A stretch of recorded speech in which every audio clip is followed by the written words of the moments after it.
வங்கக்கடலில் புயல் சின்னம் உருவாகியுள்ள காரணத்தால் காரைக்கால் மாவட்டத்தில் கடல் சீற்றத்துடன் காணப்படுகிறது. இதனால் மீனவர்கள் கடலுக்கு செல்ல தடை தொடரும் நிலையில் 300க்கும் மேற்பட்ட விசைப்படகுகள் துறைமுகத்தில் பாதுகாப்பாக நிறுத்தி வைக்கப்பட்டுள்ளன.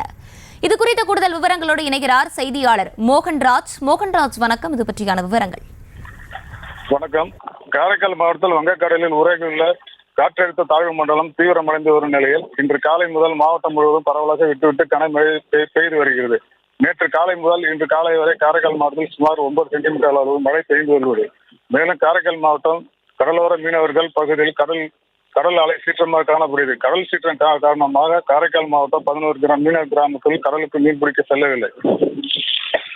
விசைப்படகுகள் 500க்கும் மேற்பட்ட பைபர் படகுகள் துறைமுகம் நிறுத்தி வைக்கப்பட்டுள்ளது.